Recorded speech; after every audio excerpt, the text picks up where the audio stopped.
Hello बेटा। As term two are round the corner, तो on demand बेटा मैं आज ये वीडियो लेकर आई हूँ जिसमें हम आज ये जानेंगे कि टर्म 2 में आपकी मार्किंग स्कीम क्या रहेगी, आपको क्वेश्चन पेपर किस तरह से अटेम्प्ट करना है।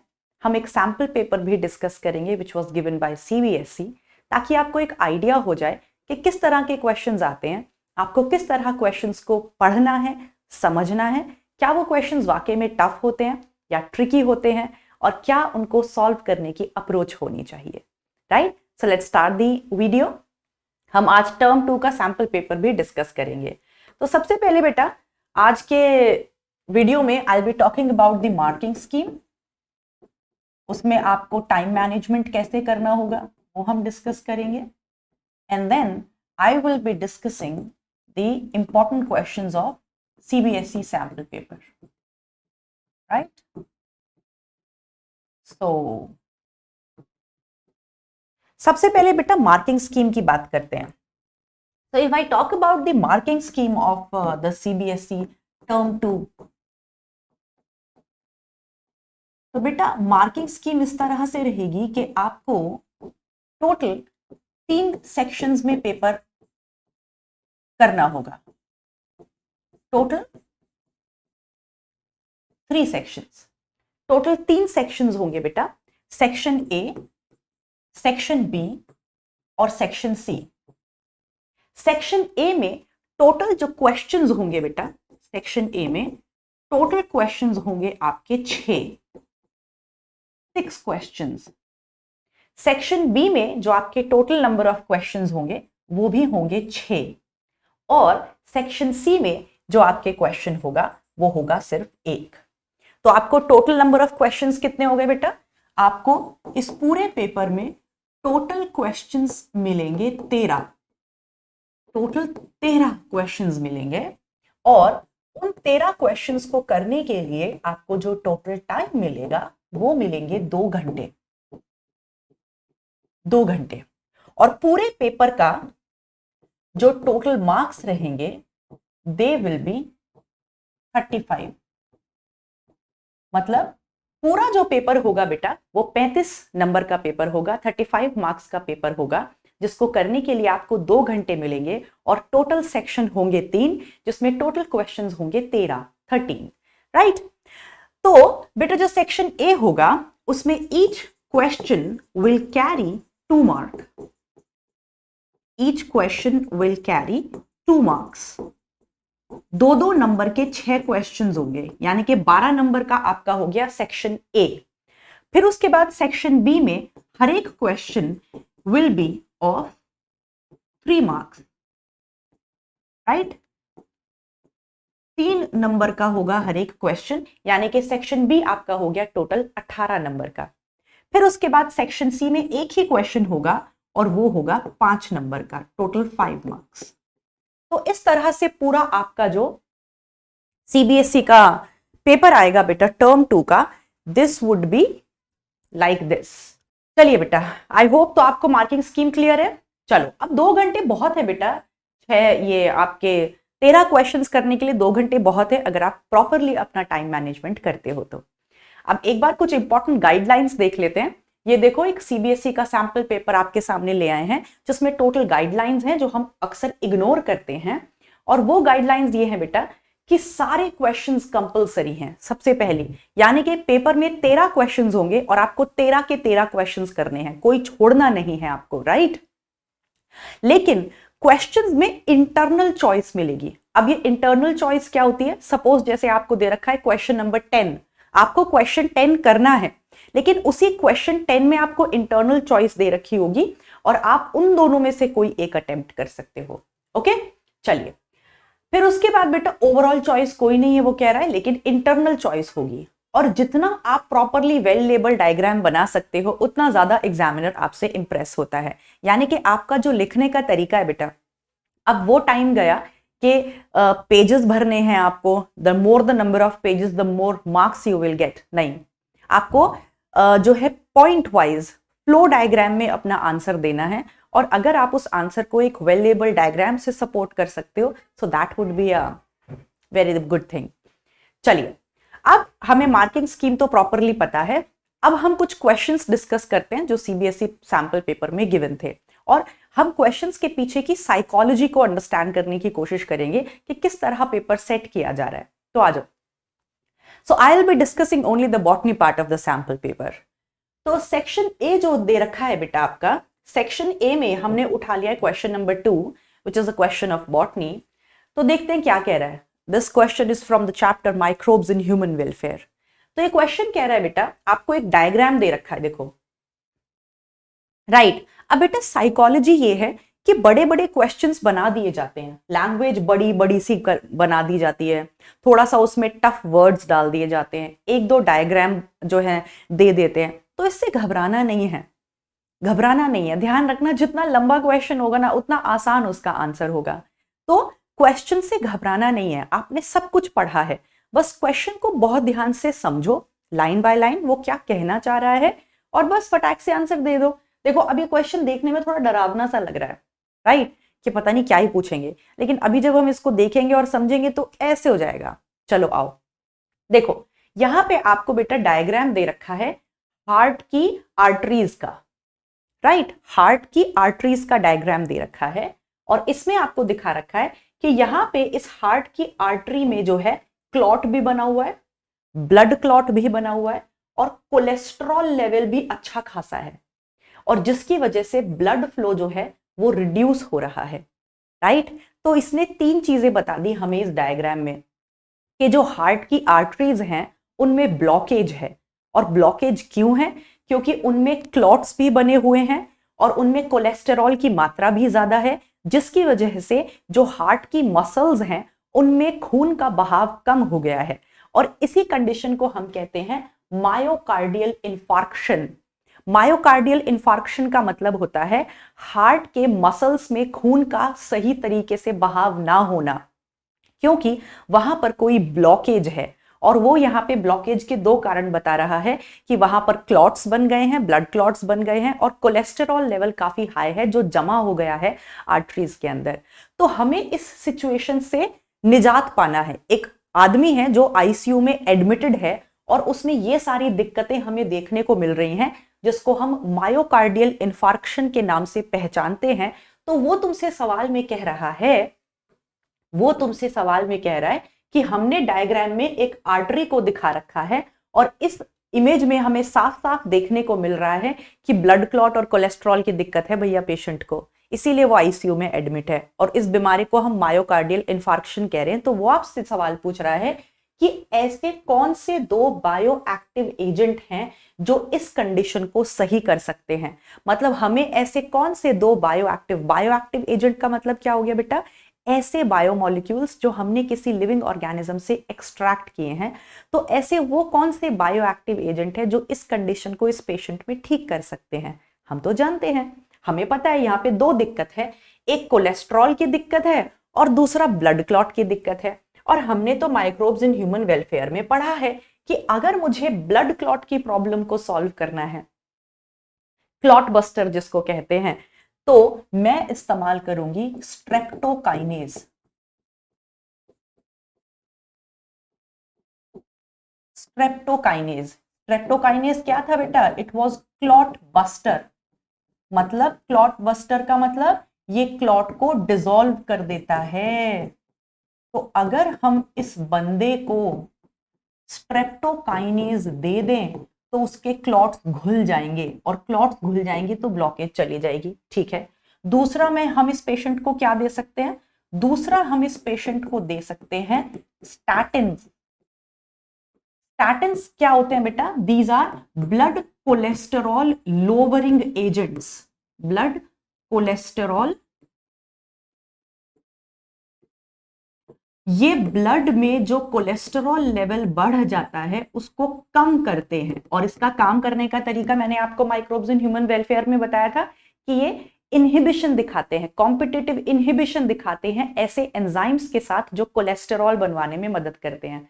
तो ऐसा करके ये कोलेस्टेरॉल को बनने नहीं देते और ब्लड में कोलेस्ट्रॉल की मात्रा को घटा देते हैं।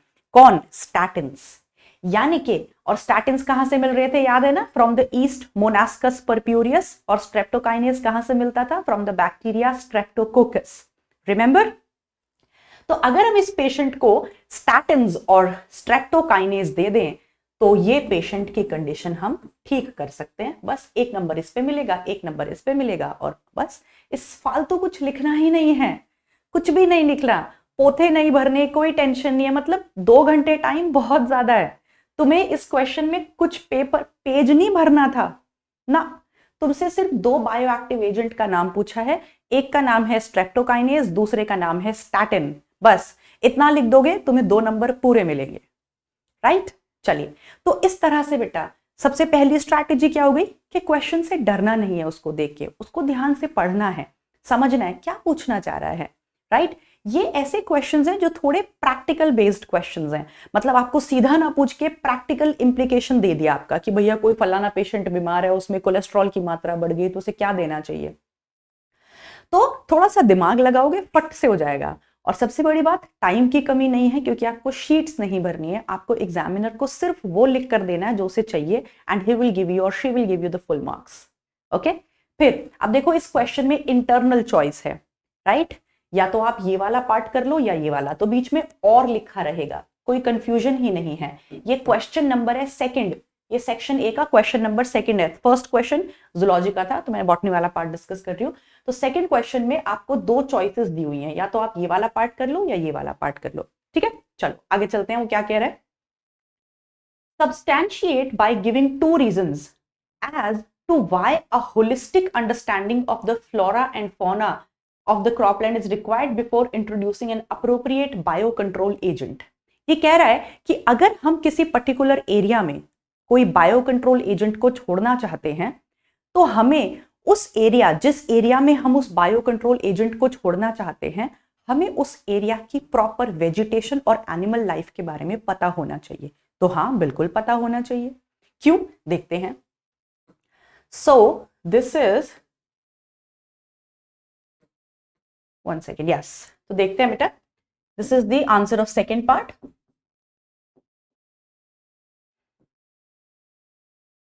मैंने फर्स्ट पार्ट का आंसर यहां लिख दिया है, ठीक है। और तो this is answer of the second part.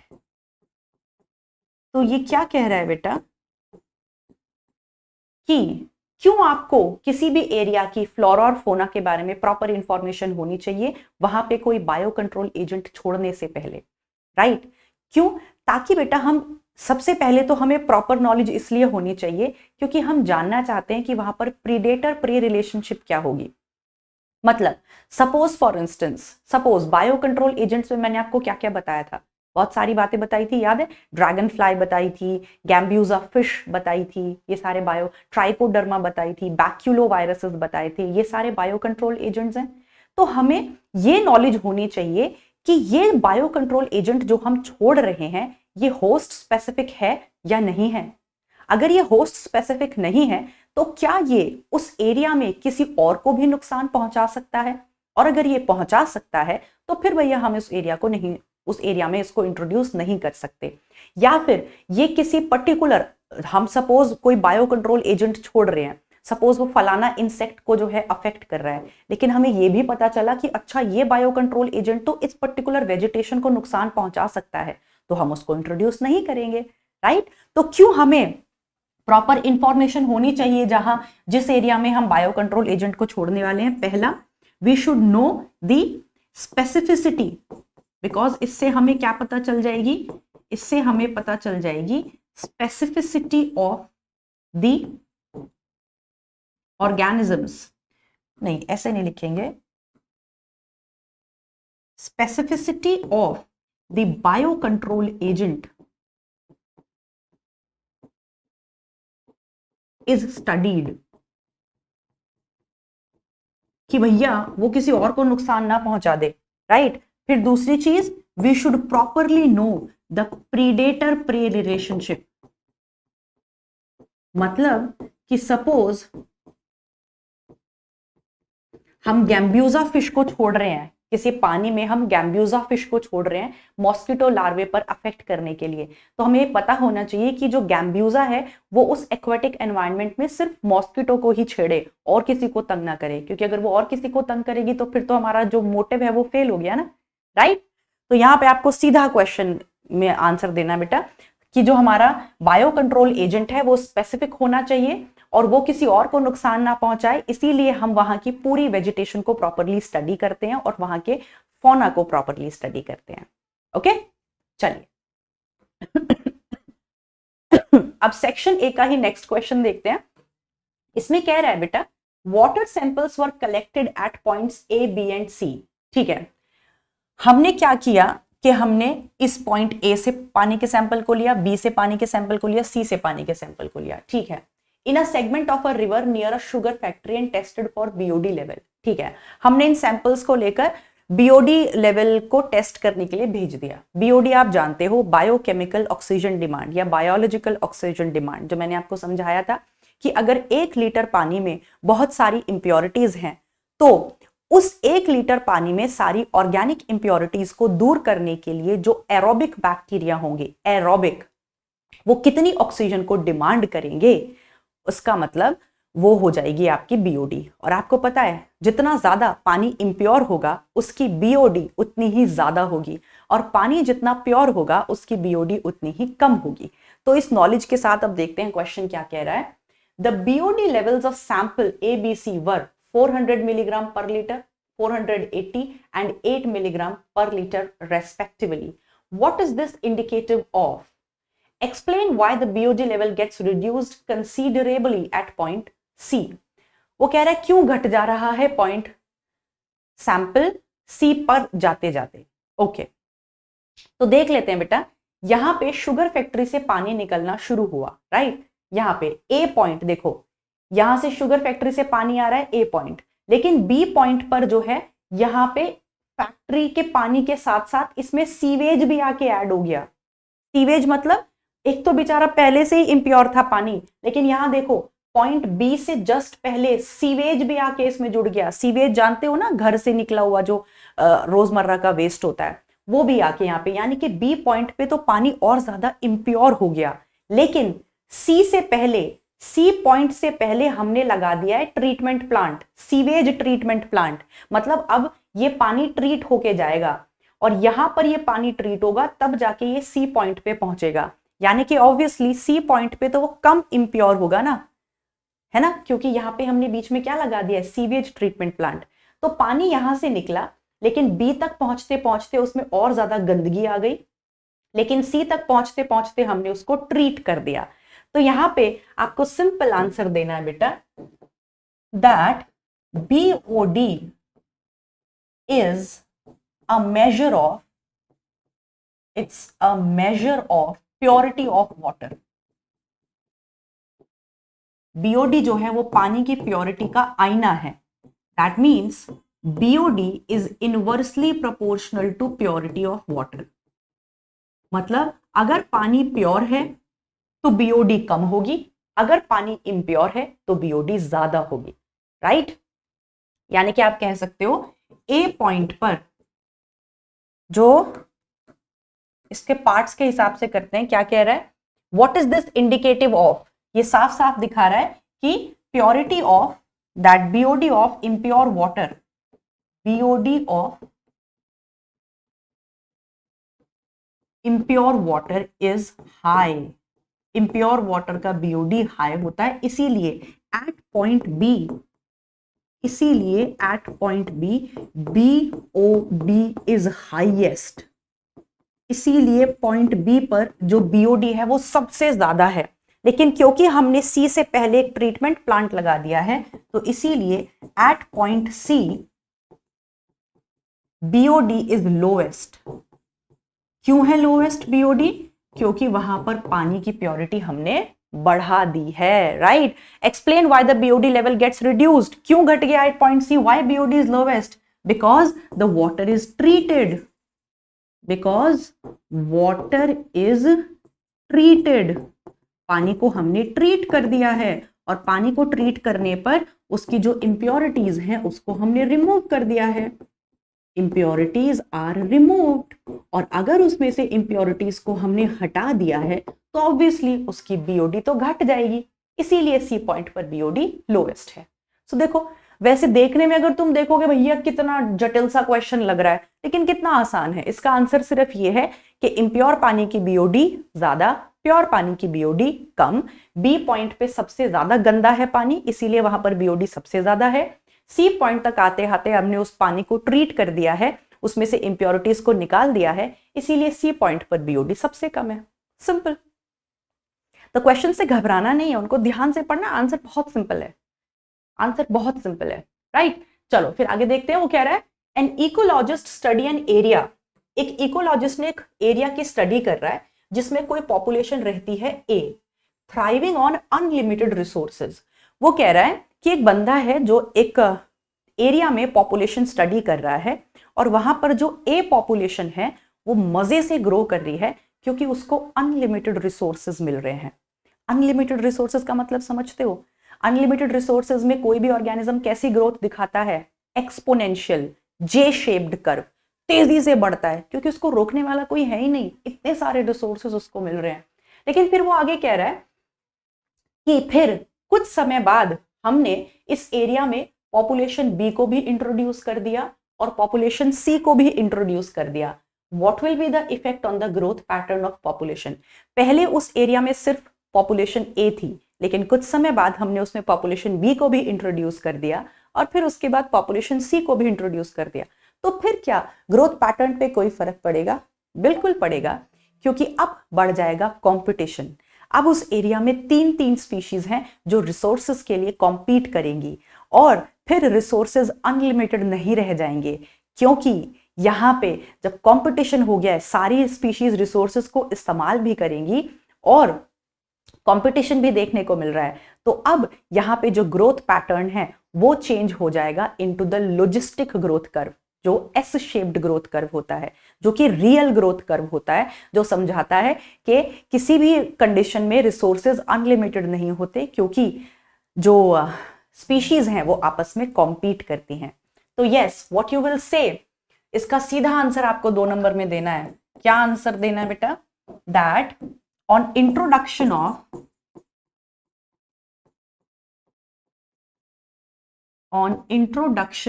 population B and C,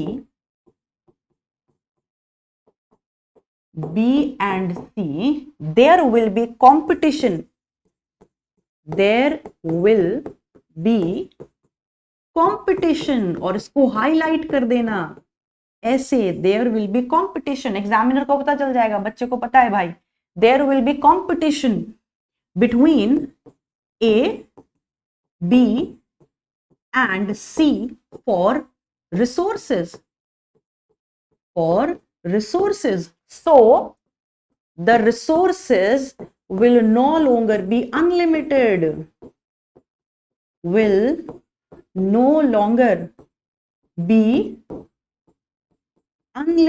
अब रिसोर्सेज अनलिमिटेड नहीं रह जाएंगे। So the growth curve will become,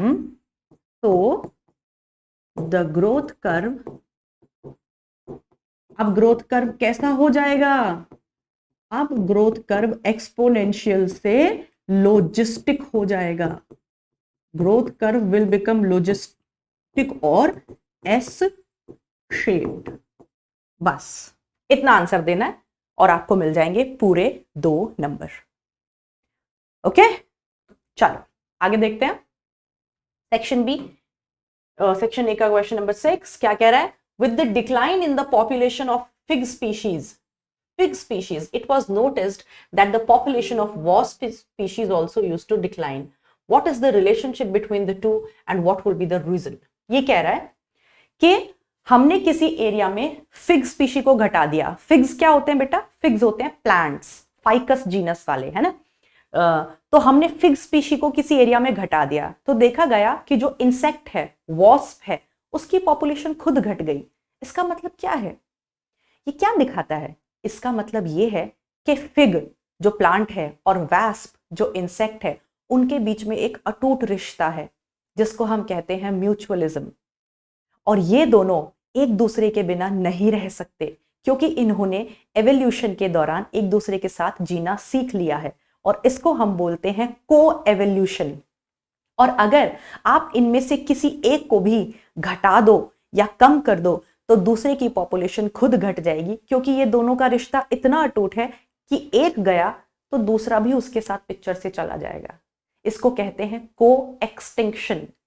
सो इसमें आपका सीधा जवाब क्या होगा? इसका सीधा आंसर क्या होगा? सर ये लिखना है आपको, फिग एंड वास्प तो ऑब्लिगेट एसोसिएशन। ऑब्लिगेट का मतलब क्या होता है बेटा? कि वो एक दूसरे के बिना मर जाएंगे। दे शो ऑब्लिगेट म्यूचुअलिस्टिक एसोसिएशन।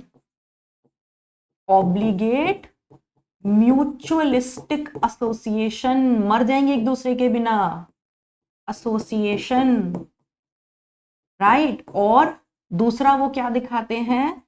दे शो को एवोल्यूशन, माने एवोल्यूशन के दौरान उनका जो एवोल्यूशन है वो एक साथ हुआ है, उन्होंने एक साथ जीना सीख लिया है। And that is why they also show को एक्सटिंक्शन। को एक्सटिंक्शन का मतलब कि अगर एक जाएगा तो दूसरा खुद ब खुद जाएगा, एक को घटाओगे तो दूसरे की पॉपुलेशन खुद ब खुद घटेगी।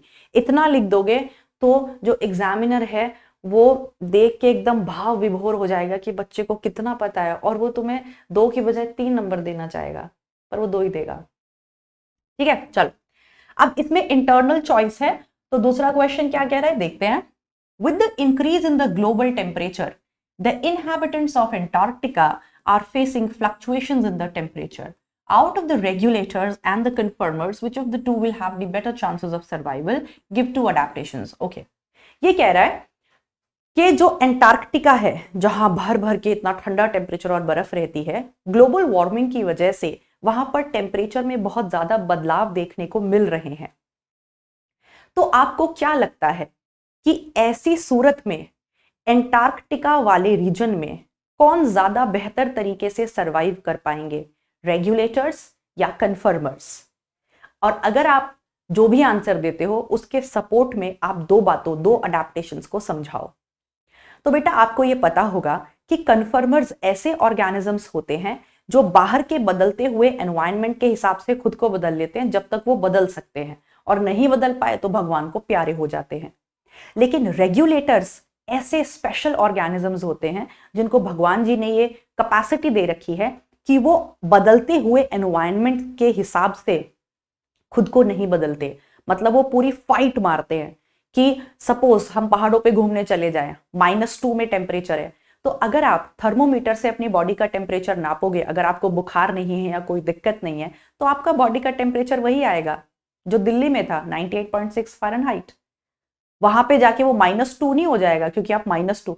यानी कि रेगुलेटर्स बड़े स्पेशल ऑर्गेनिजम्स हैं, वो अपने इंटरनल एनवायरनमेंट को मेंटेन कर सकते हैं, वो बाहर के हिसाब से खुद को बदलने नहीं देते, क्योंकि भगवान जी ने उन्हें बड़ी मजेदार चीज दे रखी है जिसको हम बोलते हैं होम्योस्टैसिस। तो अगर बाहर से कोई एनवायरनमेंट चेंज हो रहा है तो किसके ज्यादा चांसेस हैं कि वो बेहतर तरीके से सरवाइव कर पाएगा? ऑब्वियसली किसके? रेगुलेटर्स के। तो यहां पर हम आंसर देंगे, regulators have the better chances, have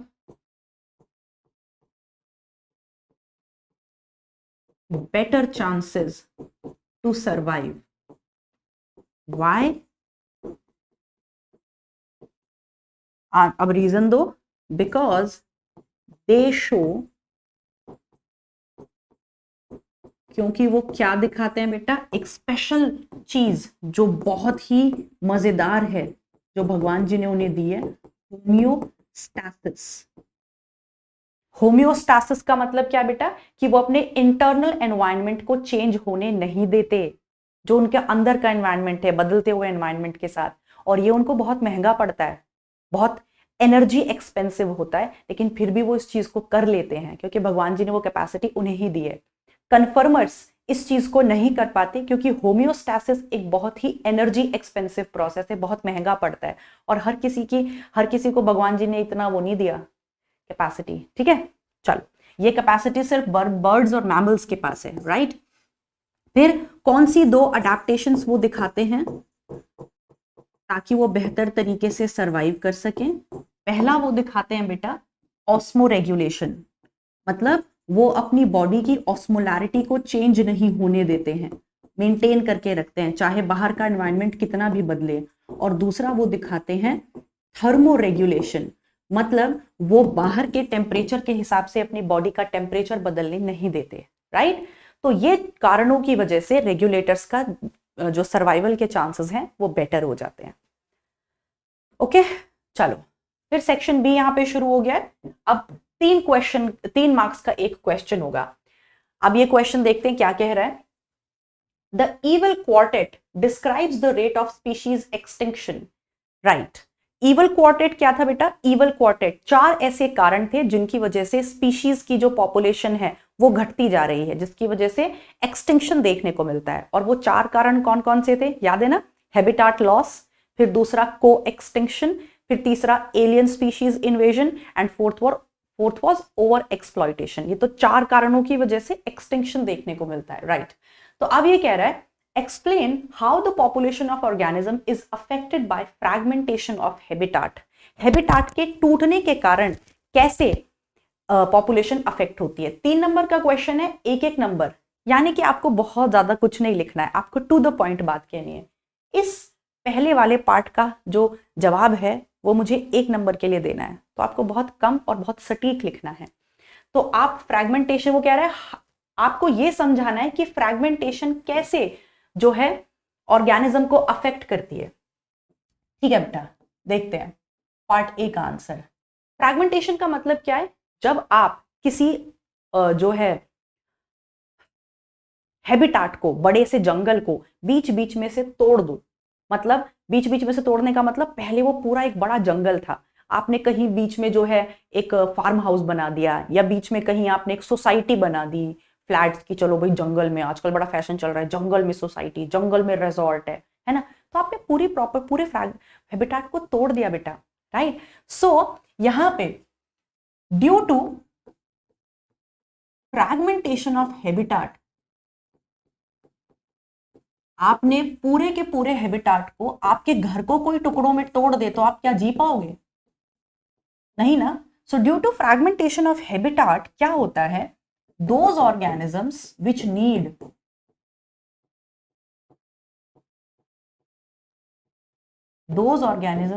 need a large territory, ऐसे ऑर्गेनिजम्स जिनको एक बड़ी टेरिटरी चाहिए होती है, टेरिटरी फॉर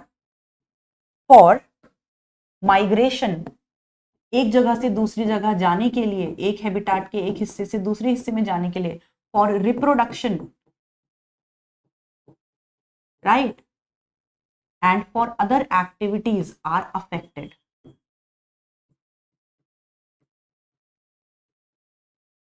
भैया कुछ ऑर्गेनिजम्स ऐसे होते हैं जिनको एक कमरा बहुत नहीं है भैया, अगर आप उन्हें छोटा सा हिस्सा दे दो उन्हें बहुत नहीं है, उन्हें पूरा जंगल चाहिए ताकि अगर एक जगह रिसोर्सेज खत्म हो जाए तो वो माइग्रेट करके दूसरे जगह जा सकें, या फिर उन्हें पूरा जंगल चाहिए अपनी मेटिंग करने के लिए, ढूंढने के लिए कि भैया मेरा मेट कहाँ है, राइट। अगर आप उनको छोटे छोटे टुकड़ों में उनका हैबिटाट तोड़ दो तो उनकी जो माइग्रेटिंग एक्टिविटीज हैं वो अफेक्ट होती हैं। तभी तो हम रोजमर्रा आए दिन सुनते हैं कि भैया तेंदुआ किसी के घर में घुस गया। अरे भैया आप जंगल के बीच में घर बनाओगे तो यही होगा ना, राइट। तो कैसे अफेक्ट हो रहे हो पूछ रहा है, explain how the population of organism is getting affected, क्योंकि उनकी जो एक्टिविटीज है बेटा, ऑर्गेनिजम्स की, जंगली जानवरों की जो एक्टिविटीज है वो अफेक्ट हो रही हैं क्योंकि आपने उनके घर को तोड़ दिया है। जैसे एनसीईआरटी में बड़ा इंपॉर्टेंट एग्जाम्पल दे रखा है हैबिटाट फ्रैगमेंटेशन का, कि जो अपना अमेज़न फॉरेस्ट था वो पहले 14% पूरे एरिया को कवर करता था, अर्थ के एरिया को, अब वो सिर्फ मात्र 6% रह गया है क्योंकि हमने उस पूरे जो अमेज़न फॉरेस्ट है उसको तोड़ दिया टुकड़ों में। क्या करने के लिए? सोयाबीन कल्टीवेशन करने के लिए या ग्रासलैंड्स लगाने के लिए। अब जो ऑर्गेनिजम्स हैं, जो जंगली जानवर हैं, उनको तो घने जंगल की आदत है। आपने वो बीच बीच में से काट के जो है वहां पे सोयाबीन लगा दिए या जो है बरसी लगा दी है अपने डंगरों को खिलाने के लिए, तो क्या होगा? ओके, चलिए नेक्स्ट फिर वो पूछ रहा है, introduction of alien species has led to the environmental damage or decline of indigenous species. Give any one example of how it has affected the indigenous.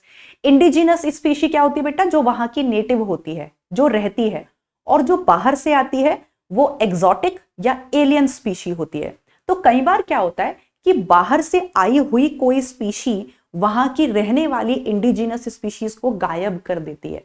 This is the example of alien invasion. और NCERT में बड़े प्यारे प्यारे example दे रखे हैं। देखो, पहला example दे रखा है नाइल पर्च का। जो नाइल पर्च है उसको लेक विक्टोरिया में इंट्रोड्यूस कर दिया गया था ईस्ट अफ्रीका में, और उसने क्या किया देखो, it was responsible for extinction of more than 200 species of cichlid fish। मतलब जो ईस्ट अफ्रीका में लेक विक्टोरिया है वहां पर बहुत सारी किक्लिड फिशेस पाई जाती हैं, जो वहां की इंडिजिनस फिशेस हैं, जो वहीं पाई जाती हैं। फिर उस लेक में नाइल पर्च का इंट्रोडक्शन कर दिया गया, तो नाइल पर्च एक एलियन स्पीशी हो गई। और उसने नाइल पर्च के इंट्रोडक्शन के बाद ये पाया गया कि लेक विक्टोरिया से लगभग 200 से भी ज्यादा किक्लिड फिशेस की स्पीशीज एक्सटिंक्ट हो गई। तो ये किसका एग्जाम्पल है? एलियन स्पीशी इन्वेजन का। तो ये बहुत ही बेहतरीन एग्जाम्पल है। आप ये एग्जाम्पल यहाँ पे सीधा लिख सकते थे बेटा, यहाँ पे एग्जाम्पल आप सीधा लिख सकते हो, ठीक है। चलो, और भी बहुत सारे एग्जाम्पल दे रखे हैं एनसीईआरटी में, पार्थेनियम, लेंटाना, वाटर हाइसिंथ।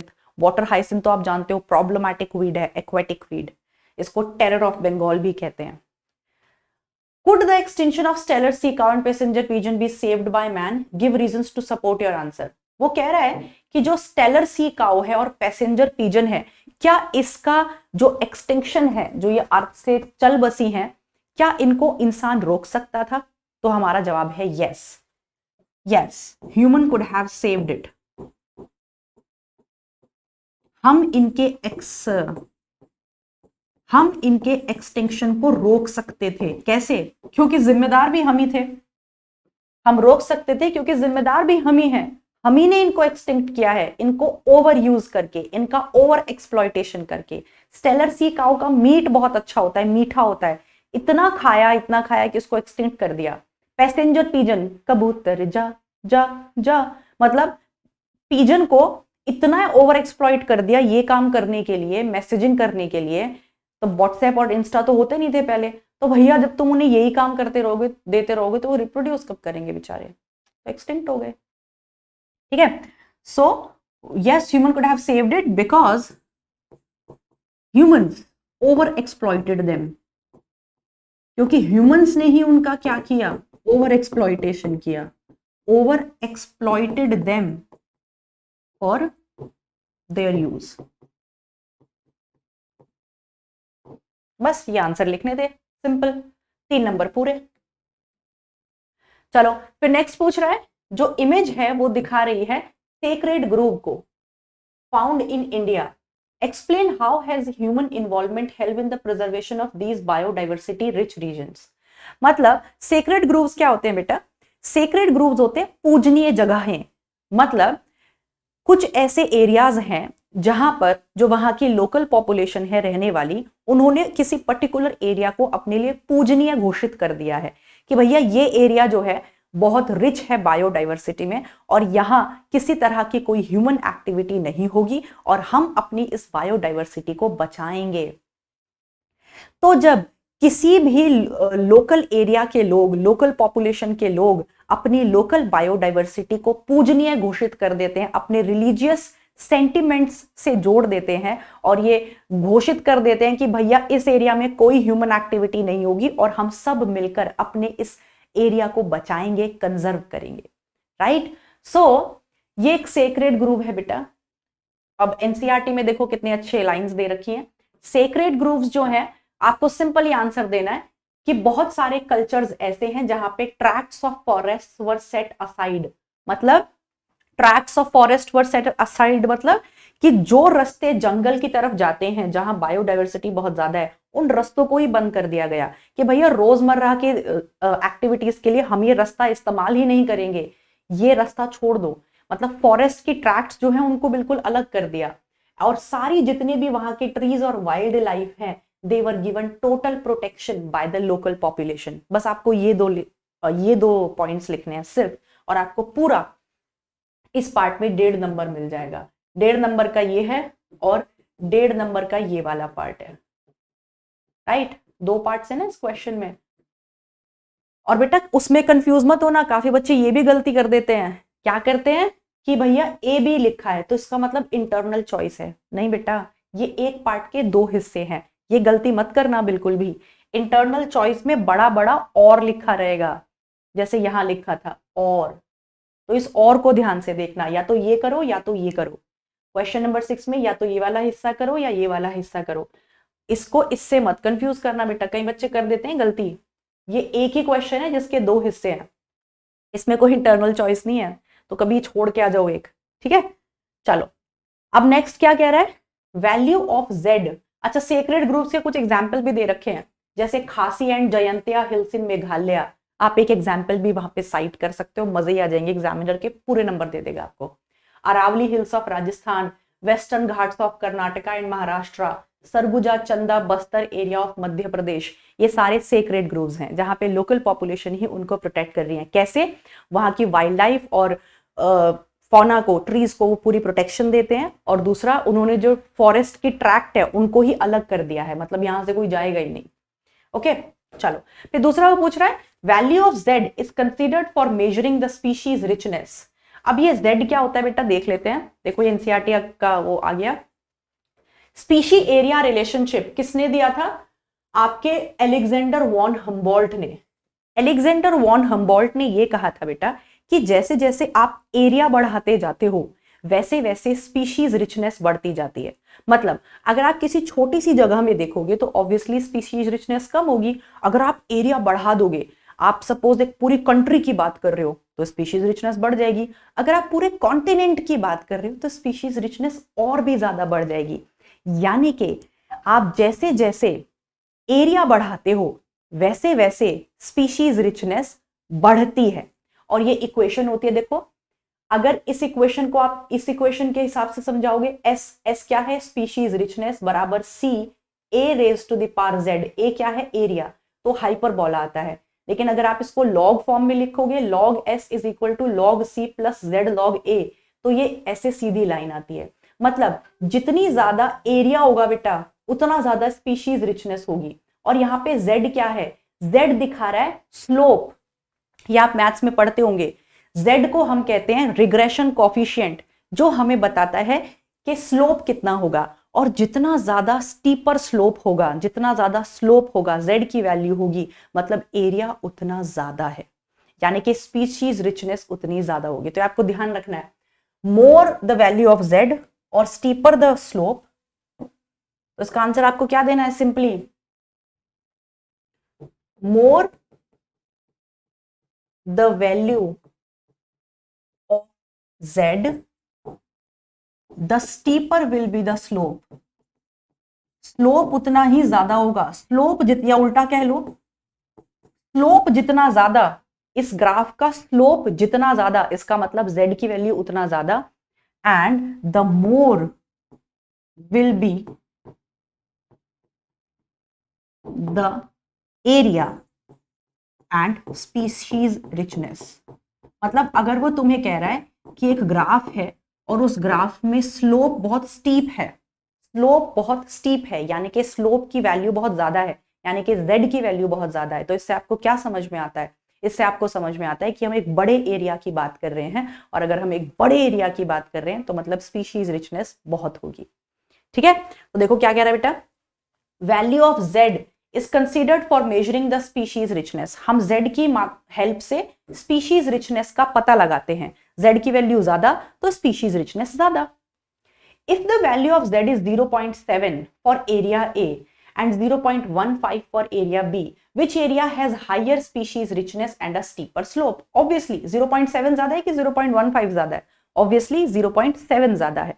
तो इसका मतलब है as Z of area A is greater than Z of area B, इसका मतलब क्या है? दैट इसका मतलब है species richness is more in area A, क्योंकि हमने इसका रीजन यहां लिख दिया है, the more the value of Z the steeper the slope and the more will be the species richness and area, right? तो ए एरिया का जो है ज्यादा स्पीशीज रिचनेस होगा और उसका ही स्लोप भी ज्यादा स्टीप होगा।